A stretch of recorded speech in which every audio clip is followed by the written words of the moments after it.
Bueno, volvemos a hacer vídeos con la pizarrita detrás para ir colocando cosas, luego lo acerco un poquito para que veáis mejor fechas, fases y demás. Es un vídeo que una vez me ha pedido un suscriptor para que veáis que yo soy fiel a los que me piden cosas. En este caso me han pedido que sea sobre la dictadura de Primo de Rivera. Para este suscriptor, pues que dentro de nada esperemos vaya selectividad y quiere tenerlo claro, ¿vale? Cartelera, empezamos.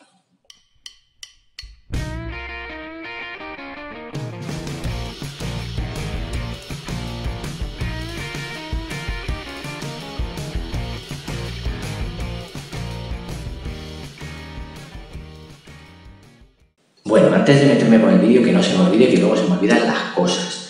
Sabéis que me he hecho un canal en una plataforma paralela a YouTube, de la que por lo visto no se puede decir el nombre aquí, porque entonces el algoritmo de, o no sé qué historia, los espías de YouTube empiezan a sacar, pues entonces es una plataforma que su nombre empieza por T, luego creo que va una W, luego va una I, luego la buscáis, ¿no? Y ahí buscáis el canal, que es igual que el mío, TechTeacher, solo que le tenéis que añadir 2021. Bien, ¿qué voy a hacer en ese canal? Pues no lo he decidido hasta ayer. La idea es, el vídeo que yo suba luego va a ser comentado o va a servir de excusa para empezar a hablar en esa plataforma paralela, digamos, de directos, ¿no? En streaming. Lo vamos a hacer los domingos a las 8 de la tarde, porque he estado hablando con mis alumnos y por lo visto es el momento en el que no tienen que ir a inglés, o no tienen que ir al fútbol, o no tienen que estudiar, o no tienen que desfasar. Entonces, pues los domingos a las 8 de la tarde, que uno está como ya todas las tareas hechas lúdicas, pues puede dedicar ese momento para, venga, voy a ver qué dice este pesa. Resolver dudas, no vale preguntar que cae en el examen. Baneo gente, vale. Y sobre todo para los de cuarto de la ESO, que llevo con ellos 4 años, que ya casi soy su tío, con el rollo del bilingüismo, por favor, ni se os ocurra preguntar que qué criterio entra en el examen o en qué página estaba, porque las consecuencias las vais a pagar. Vale, dicho lo cual, vamos a hablar de Primo de Rivera, ¿de acuerdo? Bien, mis vídeos ya sabéis que son largos, no puedo evitar que sean cortos, porque yo lo que quiero es que entendáis el por qué pasan las cosas, luego el desarrollo de las cosas y luego ya si queréis sacar sus consecuencias, guay, pero sobre todo el por qué. Bien, entonces, ¿por qué se produce en España una dictadura como la de Primo de Rivera? Pero además, ¿por qué esa dictadura vista pues casi con 100 años de distancia, porque estamos a 98 años de hacer el aniversario del primer centenario, a 98 años, llevamos ya 98 años desde que ocurrió, porque ahora que se revisan las cosas, hasta podemos decir que fue algo positivo para el país, cuando de repente alarma fascista, alarma antifascista, sí, bueno, yo voy todo el día por la calle así, vamos, bueno. Sarcasmo. Para los torpes estoy siendo sarcástico, que es que hay mucho torpe por ahí suelto, ¿vale? Pero la palabra dictadura, que digamos la inauguran los griegos, ya había dictadores en el mundo griego a los que se les atribuían todos los poderes para resolver una situación en concreto, puntual, y cuando desaparecen esas circunstancias, desaparece esa atribución de poderes, y por lo tanto se vuelve pues, a lo que hubiera en la determinada polis, una aristocracia, una oligarquía, una democracia, una monarquía, lo que hubiera, ¿vale? Pero hay una circunstancia, nos están atacando, la cosa está como complicada, necesitamos que haya una persona que lidere la resistencia, que solucione el problema. ¡Pum! Le damos todos los poderes, lo convertimos en dictador.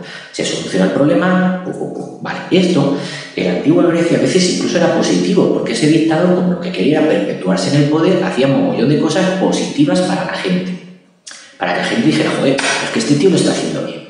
Desde construir teatros, pagar, yo qué sé, obras públicas, 1000 cosas que va a hacer este hombre por el deseo, evidentemente, turbio, no sé qué, de mantenerse en el poder, sí, vale, de acuerdo, pero que hacía cosas positivas por el pueblo, un poco como el despotismo ilustrado, en plan, todo para el pueblo, pero sin el pueblo, ¿de acuerdo? Que sí, que no sé, que vas a entrar aquí todos mis lovely haters, es un fascista de mierda, vale, bueno, venga, lanza un cóctel molotov, que les hago un hueco, venga, ¡ah! Y luego me tiro en volar, rompe el cristal, venga. Sarcasmo, no estoy defendiendo la violencia. Bien, sigo. Bueno, pues a veces los gobernantes hacen cosas para sus ciudadanos sin preguntarles por ello, y a veces esas cosas vistas con el tiempo dicen, pues estaba bien. No se votó, pero estaba bien, ¿de acuerdo? Decía Carlos III de sus ciudadanos. Carlos III fue un rey español, para los ignorantes. Fue un rey español que decía, mis ciudadanos son como los bebés, que lloran cuando los bañas. Y se quedaba así, ¿no? Bien, pues un poco a veces el ciudadano es así, ¿no? Llora y protesta cuando están haciendo algo por su bien. Bien, ahora que ya tengo a todo YouTube pendiente del fascista que está hablando, vamos a seguir hablando de Primo de Rivera. Ya sabemos que es un dictador, cuándo surge y por qué surge. En Roma también existirá la figura del dictador, ¿vale? Los griegos lo inauguran, los romanos lo continúan y esa figura va a estar ahí en el tiempo. Vale. ¿Es algo novedoso en la historia de España? No, pero si todo el siglo XIX está hasta arriba de pronunciamientos, que es un militar que da un golpe de estado para quedarse con los poderes y poner al pie al país bien, solucionar las cosas. Está hasta arriba, todo el siglo XIX hasta arriba de pronunciamientos. Entonces, no es novedoso. Desde el general Riego, por poner uno, 1820, ahí cabezas de San Juan, venga por Madrid, se va a enterar el Fernando VII lo que es jurar la Constitución. Vale, pues desde ese tenemos un mogollón y muchos golpes antes, desde que acaba la guerra de la independencia, y generales que van a ser, o militares que van a ser ninguneados por Fernando VII dando golpes de estado, pronunciamiento, ¿vale? Hasta que uno tiene éxito, que va a ser el de Riego. Por tanto, no es novedoso. Que un general se levante y pegue un golpe de estado, no lo hace Franco, no lo inaugura, tranquilos, los haters. Esto ya viene desde el siglo XIX. La inmensa mayoría fracasan, algunos tienen éxito. Vale, bien. Tenemos claro lo que son los dictadores, tenemos claro lo que son los pronunciamientos, vamos a seguir viendo circunstancias que confluyen en ese año de 1923. Bien, tenemos por un lado al ejército español cabreado como una mona, porque es así. ¿Por qué el ejército español está cabreado como una mona? Porque ha sido humillado en 1898, esa circunstancia hay que tenerla. El ejército es fundamental. Voy a anotar, que va a justificar que tengo aquí la pizarra, ¿no? Entonces tenemos al ejército, en sus dos versiones, el cabreo y los celos, vamos a llamarlo así, ¿vale? El cabreo es porque en 1898 el ejército español es humillado por el ejército estadounidense, que en una tarde de verano les quita Cuba, Puerto Rico y Filipinas, así, ¡pah! Y son humillados internacionalmente. Que tú pierdas contra Estados Unidos, bueno, pues está en el menú, puede ocurrir. Otra cosa es que te humille, ¿vale? No vamos a hablar de equipos españoles humillados en Europa en Champions, ¿de acuerdo? No quiero seguir haciendo sangre con estos que están arriba a la derecha. Bien, el caso es que son humillados, porque que tú pierdas Cuba o Puerto Rico contra un ejército infinitamente más poderoso y sobre todo más moderno, mejor dirigido, como va a ser el estadounidense, pues bueno, pues puede ocurrir. Pero es que no dure la resistencia ni el escupitajo en una plancha, pues es que eso es lo que no puede ser. Así es que al ejército español le estaba dando la prensa sopas con onda continuamente. Sois unos inútiles, sois unos cobardes, sois lo peor, vale. Y ahora tú, sé un oficial del ejército español y escucha eso durante años y años. Entonces, por un lado, hay un ejército español que está hasta los mismísimos de haber sido humillado y que haya un choteo nacional sobre ellos. Porque además confluye otra circunstancia, que es el tema de África. Nosotros, ya lo dijimos en un vídeo, en 1905 nos toca en la Pedrea de Navidad el Rif, que es una zona en Marruecos que tiene minas y que tiene una serie de historias, pero sobre todo tiene un montón de marroquíes que tiran a dar y además tienen puntería. Vale. Y es una sangría constante de muertes y muertes y muertes. Luego volveré sobre ello, ¿vale? Entonces tenemos a los militares cabreados porque han sido humillados en 1898 y muy cabreados porque siguen siendo humillados en África, no consiguen acabar con esa guerra que lleva ahí en el año 1923, cuando se levante Primo de Rivera, pues casi 20 años desangrando el país. Vale, los celos. ¿Por qué además tenemos al ejército cabreado por celos? Porque en el ejército se va ascendiendo y por tanto aumentando tu sueldo en función del grado que tienes. Bien, si tú eres cabo en Burgos, tienes clarinete que no vas a ascender, porque guerras en Burgos desde los franceses no hemos tenido. Así es que no tienes opción de demostrar tu valía, así es que te vas a quedar en el cabo hasta que te jubiles o te mueras por aburrimiento. Bien, en cambio, si tú eres destinado a Marruecos, tienes enfrentamiento todos los días, puedes demostrar lo mucho que vales y, como le pasó a Franco, con 33 años llegas al grado de general. Bien, por lo tanto, tenemos dentro del ejército español a una parte del ejército español, los de infantería, encantados con esta circunstancia, porque ellos están comiéndose el fuego directo en Marruecos y por lo tanto van ascendiendo, pero tenemos a los de artillería cabreados como monas, porque en el siglo XIX o en el siglo XVII, ¿vale? Con esa artillería, cuando en las batallas, los de artillería, los de los cañones, están por más o menos a la misma distancia que la infantería y por lo tanto pueden demostrar su valía. En el siglo XX no, en el siglo XX los de artillería están 1 kilómetro más atrás lanzando pepinacos para allá. Es gente bien formada, porque son técnicos, son ingenieros, tienen una formación cultural elevada porque tienen que calcular la distancia, la inclinación, el viento, el peso del pepino que voy a lanzar. Entonces es gente muy bien preparada y en cambio no consiguen prosperar en la carrera militar porque como están 1 kilómetro atrás no se enfrentan al enemigo y entonces en su hoja de servicios donde pone lo de valor se le supone no pueden tacharlo y poner demostrado. Así es que están cabreados como monas. Todo lo que es el ala de artillería del ejército español está cabreado como una mona porque no asciende, mientras que los de infantería sí. Así es que imaginaros cómo está ese ejército español. Cabreado por haber sido humillado y encima dividido entre ellos, peleados entre ellos. Vale. Más circunstancias que confluyen en ese año 1923 y que no podemos obviar. Italia. ¿Qué pasa en Italia? Pues en Italia, al igual que España, es un país que termina la Primera Guerra Mundial y en principio las cosas le podían haber ido bien, en el sentido de que Italia se supone que es una de las que ganan la Primera Guerra Mundial y el caso es que ni ha recibido lo que le han prometido que le iban a dar y tiene una situación levantisca muy complicada. Año 1919, 1920, tenemos mogollón de huelgas, mogollón de bandolerismo y pistolero por las calles, sindicalistas pegando tiros a empresarios contratando a matones para defenderse de los sindicalistas, una situación de inestabilidad muy complicada. Y aparece por allí un periodista llamado Benito Mussolini, que fundará su partido, su fascio de combate, hace su marcha a Roma y al rey Víctor Manuel de Roma le viene que te cagas, porque si un rey da un golpe de estado y se pone como dictador queda feo, pero si lo da un general, en este caso un periodista, se queda con todo el poder y tú le dices, me parece muy bien, vas a gobernar porque los políticos lo estaban haciendo fatal, pues queda bien. Entonces, Benito Mussolini, sin pegar un tiro, pero sin tampoco ir a elecciones, hace su caminata hacia Roma y el rey se ve obligado contra su voluntad a entregarle el poder y ya tiene a su Benito Mussolini que les va a poner a todos en vereda. Bien.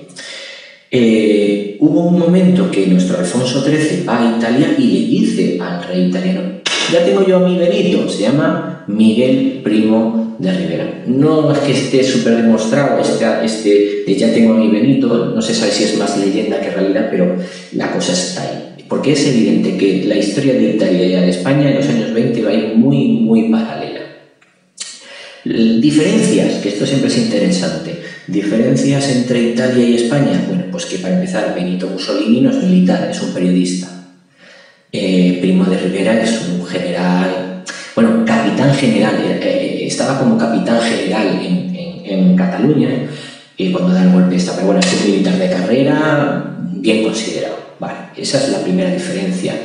Segunda diferencia, Benito Mussolini funda su partido tiene una base tremenda de seguidores, esa es una de las grandes diferencias entre unos y otros. Luego, cuando la gente se empeña en comparar a Franco con Mussolini, estas cosas se le pasan. El número de afiliados a las fases de combate, el número de seguidores que tenía Mussolini no es nada comparable a lo que había en España con estos dos dictadores, ni tanto Primo de Rivera como con Franco. Tiene nada que el número de followers que tenían esta gente. Tercera diferencia. El orden de las cosas. Benito Mussolini funda su partido, llega al poder, ya la base la tiene hecha y sus followers ya los tiene establecidos. Primo de Rivera lo hace al revés, da el golpe de Estado y cuando ya está mandando crea un partido y una vez que está ya en el poder y acaba de fundar su partido empieza a buscar followers y a veces tienes éxito y a veces no, pues es como un canal de pacotilla que no consigue crecer y esas cosas, ¿vale? Bien, entonces... Y estamos en los prolegómenos y ya llevo 15 minutos, y es que siempre me pasa lo mismo. Bueno, pero vamos entendiendo, ¿vale? Que España nos encontramos en el año 23. Un ejército cabrea como una mona, una Italia que me sirve de espejo para ver lo que está pasando. Hay un tío que da un golpe de Estado, se queda con todo el poder, impone una dictadura, soluciona las cosas. Y un problema en África muy gordo, con una sangría continua de... españoles muriendo allí. Y nos falta la última pata de este taburete, y sigo los prolegómenos, si es que yo no sé por qué veis este canal, que es nuestro amigo Alfonso XIII, que es el verdadero problema. El amigo Alfonso XIII es un rey, pues, vamos a decirlo formalmente, poco apto. Es decir, es un rey que ha nacido como hijo único, se ha criado como hijo único, con toda la corte pendiente, por Dios que no le pase nada, porque no tenemos plan B, no hay otro hijo, porque su padre se había muerto. Recordad que Alfonso XIII es póstumo. Y entonces, el caso es que es un patán, o sea, eso es un inútil, que se ha criado con un montón de pelotas alrededor, que siempre le han ido aplaudiendo, y entonces es a lo que está acostumbrado. Tiene una camarilla, que es como se llama, un grupo de pelotas. Si fuéramos Neymar, le llamaríamos los boys o algo así que les llaman, ¿no? Que les van acompañando. Neymar, los equipos a los que va, obliga al equipo a que sus amigos, sus friends, sus boys van ahí y le Neymar, qué bien lo has hecho, no te creas las críticas. Bien, pues esto es lo mismo. Alfonso XIII tiene su camarilla, sus ministros o sus nobles, empresarios, altos empresarios, que le van aplaudiendo todas las cosas y le van diciendo, lo haces muy bien, eres hermoso, eres maravilloso. Bien. Este inútil llamado Alfonso XIII había colocado a uno de esos pelotas, a esos colegas suyos, en África. Porque si tú lo colocas al frente de una explotación agropecuaria en Palencia, pues la capacidad de cagarla es limitada.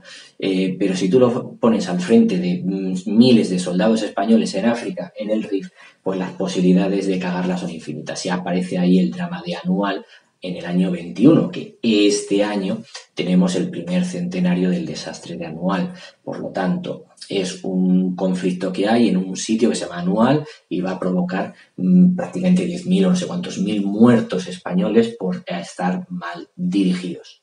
Eso va a prensa, eso se publica y por lo tanto en toda España arde ese sentimiento, ese cabreo, porque la gente llega a un momento que se aburre. Es como los equipos de fútbol. Tú cuando tu equipo no gana, insultas al entrenador. Vale, pues cambia el entrenador y pones otro entrenador, pero cuando el equipo sigue perdiendo, empiezas a escupir ya hacia arriba. Ya el entrenador no va a ser el problema, igual el problema es el presidente del equipo. Pues con la política es lo mismo. Tú puedes cambiar a tus jefes de gobierno o lo que sea, pero al final a que va a ser que el problema es el rey y eso empieza a llegar. Entonces, ahora metemos todos en la Thermomix, porque ya sabéis que la máquina de Lidl ya es ilegal. Entonces, metemos todos en la Thermomix todos estos ingredientes, ¿vale? Un ejército cabreado, un ejército dividido, una sangría de muertes continuas en África, un rey absolutamente inútil y patán.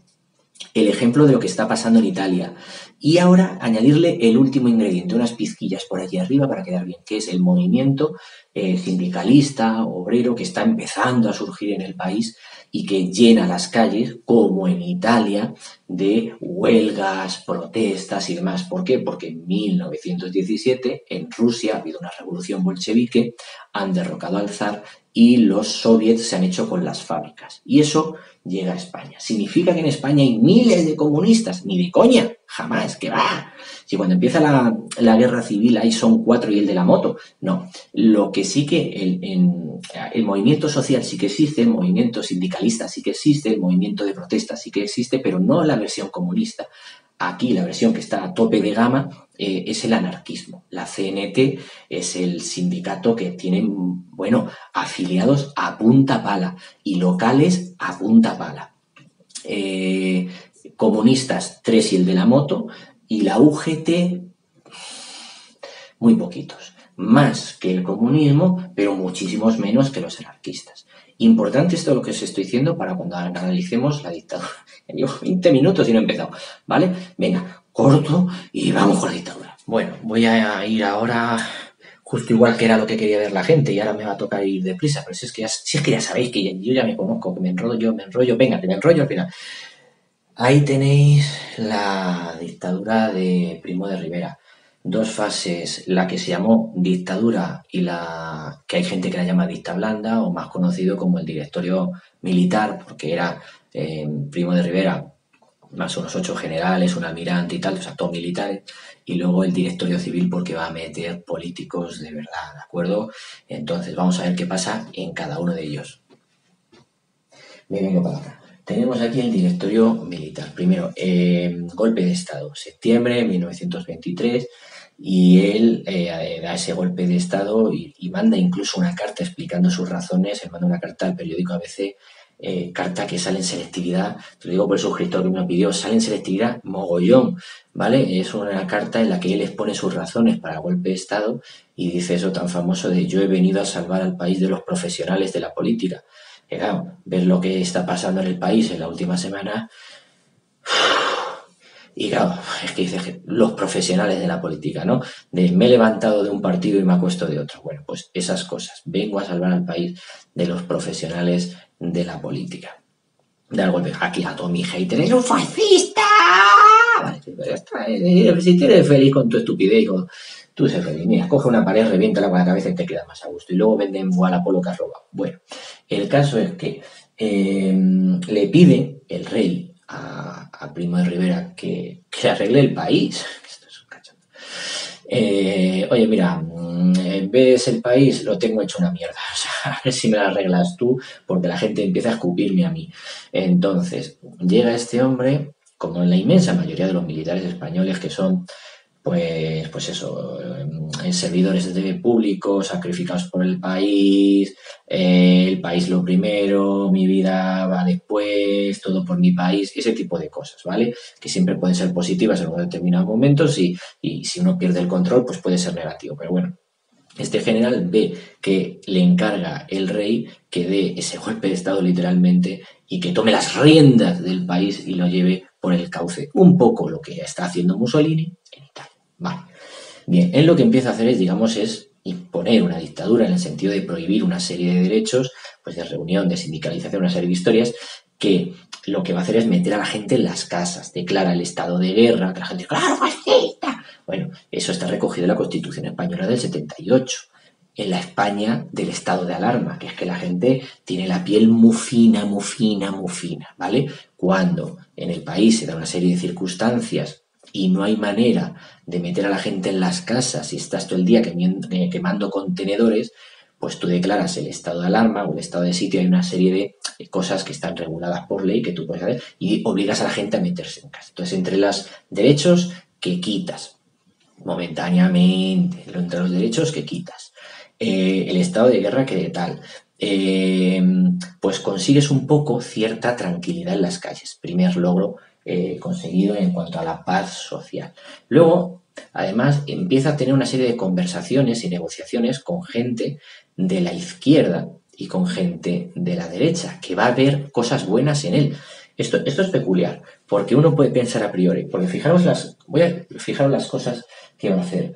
Acaba con el turnismo de partido. También es verdad que una vez que desapareció Cánovas, que desapareció Sagasta, y los 10 años que vienen después, con una alternancia bestial, la cantidad de presidentes que tuvimos en poco de tiempo, el turnismo era un cachondeo y no funcionaba, en parte porque el que tenía que controlar aquello, que es Alfonso XIII, pues eso. Entonces acaba con ese cachondeo que era el turnismo de partido. funda un partido que es la Unión Patriótica para intentar luego consolidar su poder y quedarse en el poder. Pero claro, tiene que buscar followers, ¿vale? Prohíbe todos los símbolos nacionalistas. Se acabó la señera, se acabó la icurriña, se acabó el hablar vasco, se acabó el hablar catalán. Aquí todos follow y follow de líder, follow de líder, ¿vale? Bien, por intentar dar una unidad de país, ¿de acuerdo? Que sí, que ya lo sé, que lo que hace grande un país es su diversidad, porque somos nación de naciones, que sí, que lo sé, vale, los haters, lo sé. Pero en un momento de anarquía, como era la España del año 23, a veces está justificado que durante un periodo de tiempo breve, de acuerdo con un principio y un final establecido, vale, unifiquemos criterios como si fuéramos árbitros, porque si no, para lo que uno es penalti, para otro no, y ya tenemos el pollo montado. Entonces, bien, prohíbe todos los símbolos nacionalistas y demás, y todos España, bien, vale. Y luego el gran problema, si existiera el CIS en el año 23 y le preguntaran a la gente, bueno, en este caso en el año 25, ¿cuál es el problema del país? A los españoles mandando ya Primo de Rivera, acabándose el cachondeo de los políticos, acabándose ya el cachondeo del nacionalismo, acabándose ya el cachondeo del sindicalismo, a los españoles su problema en la cabeza era la guerra de Marruecos, porque llevaban 20 años muriendo españoles allí a punta pala, y desde el 21 con lo de Anual ni os cuento. ¿Y Primo de Rivera era un tío intervencionista? Pues no, si Primo de Rivera le denominan de abandonar, no sé cómo se dice. Bueno, que él lo que quería era abandonar el RI, si es que para lo que me aporta. Lo que pasa es que como le han encargado solucionar el problema, pues bien, vamos a solucionarlo. No me quiero extender mucho en el tema de Alucema, pero bueno, el caso es que el líder de los malos, Abdelkrim, la caga atacando a Francia. Francia entonces empieza a ayudarnos, y entonces Abdelkrim, que normalmente nos atacaba a nosotros y se refugiaba en terreno de los franceses en Marruecos, pues ya no pueden refugiarse en el terreno de los franceses en Marruecos, y le preparan, digamos, una encerrona en Alhucemas, que es una operación pues muy moderna, es que fue una operación por tierra, mar y aire. Es decir, antes de la Segunda Guerra Mundial, creo que además España es el primer país que preparó una operación militar combinando esos tres ejércitos, por tierra, por mar y por aire, ¿vale?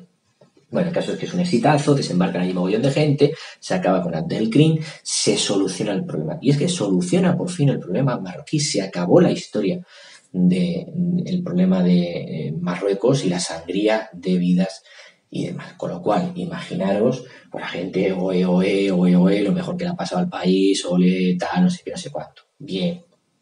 Además, pondré una foto maravillosa, porque a veces las fotos sirven más que 200 vídeos míos, en las que se ve a Primo de Rivera departiendo con Alfonso XIII, y sé perfectamente quién es el que manda, porque Alfonso XIII está ahí a la derecha, que es una cocina pequeñita de en plan, no me pegues, y ves al Primo de Rivera y vamos a hacer cosas, ¿no? Es otro rollo, ¿vale? Bien, de acuerdo, dice fascista, bueno, claro que sí, te quedas tranquilo, pues ya está. Lo importante es que seas feliz. Bien, directorio civil. Como ya he solucionado los problemas del país, ahora lo que quiero es quedarme en el poder, justificando que es que debo quedarme en el poder porque hago las cosas bien. Y ahí viene lo curioso, porque él va a meter en el gobierno a gente muy peculiar. Curioso, curiosísimo. Primero hace una constitución y luego vamos a ver qué hace. Mete en el poder a gente del PSOE, mete a Largo Caballero. Y diréis, ¿qué hace un socialista ahí? Bueno, pues muy sencillo. Los socialistas lo que quieren es chupar cámara, quieren mejorar su cuota de pantalla, porque es que la CNT les tiene ganada la partida. La CNT es la que está triunfando en el sindicalismo, es la que está triunfando en el campo. Entonces, el PSOE ve en el meterse en el gobierno de Primo de Rivera una forma de chupar cámara y sacar adelante una serie de medidas y decir, son gracias a mí. No suena, ¿no? Bien, vale, sigo. El caso es que es lo que va a hacer Largo Caballero, integrante del PSOE, metido en el gobierno, y luego con Indalecio Prieto cabrea una mona por allí, ¡ah, es traidor! Bueno, pues bien, metemos a gente del PSOE ahí, con lo cual ya tenemos al sindicalismo, en este caso versión UGT, aplaudiendo a Primo de Rivera. Bien. Segunda cosa curiosa, tenemos a nacionalistas apoyando a Primo de Rivera. Y tú dices, vamos a ver, Dani, que te ha dado mucho el sol hoy. ¿Un nacionalista aplaudiendo a Primo de Rivera? Sí, porque seguramente ese nacionalista, ese votante de la CIU de esa época, pues es un burgués conservador, católico, de misa los domingos y que seguramente tiene una empresa y está hasta las narices de que le hagan huelga a sus trabajadores. Y llega este tío y prohíbe las huelgas y pone a todo el mundo a trabajar y este tío dice, me vales. Es verdad que me has quitado el rollo del nacionalismo, pero es que me estoy forrando. Entonces, me vales. Entonces, es curioso cómo una persona militar, que es un dictador, que ha llegado al poder como ha llegado, aglutina apoyos tan peculiares y tan distantes como puede ser alguien del PSOE con alguien del nacionalismo catalán o nacionalismo vasco, lo que sea. Curioso.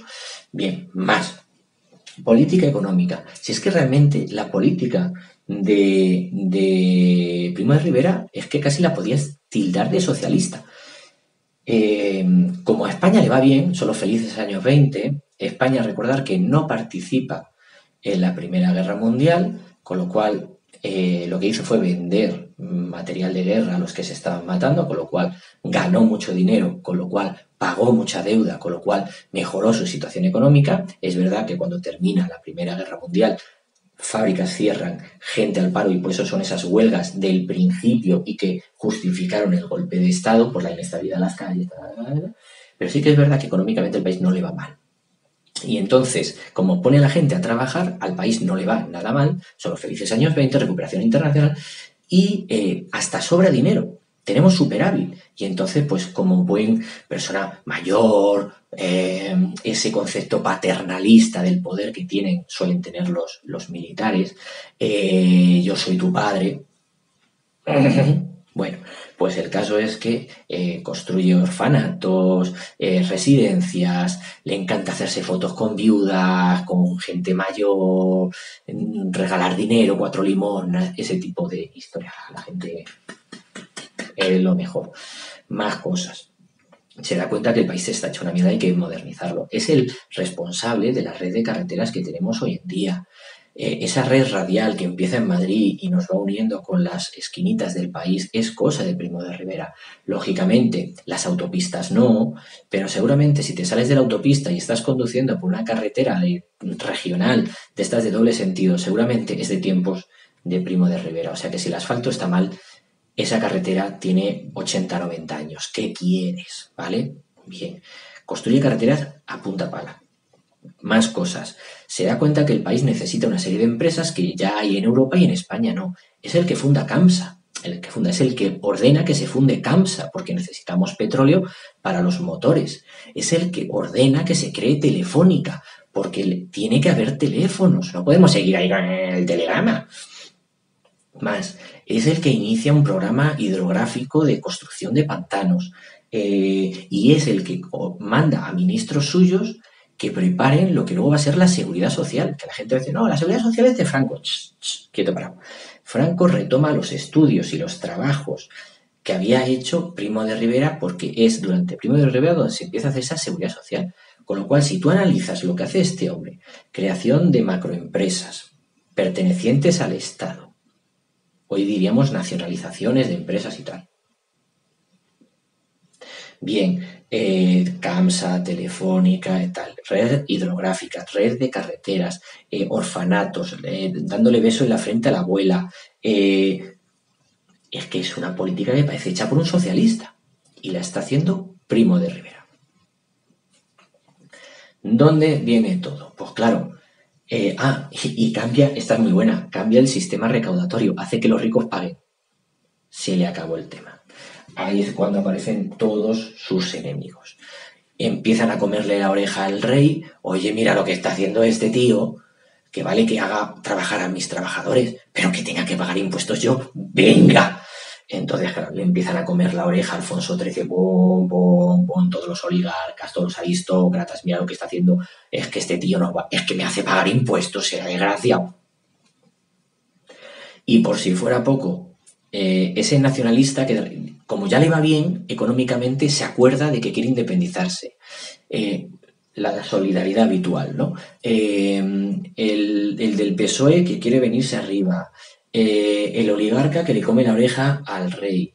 Por si fuera poco, crisis de 1929, la bolsa se va a hacer puñetas y la economía se va a hacer puñetas. Y le van a acusar de todo, de la muerte de Manolete, de todo, la culpa de todo es de Primo de Rivera. Y Primo de Rivera hasta le hacen dimitir, porque él manda cartas a ver si tiene todavía apoyos, no le contesta a nadie, se da cuenta que no tiene apoyos, y mira, dimite y se pira en el año 30 y muere solo, enfermo y deprimido en París. Así es que termina este larguísimo vídeo, como siempre, sobre Primo de Rivera.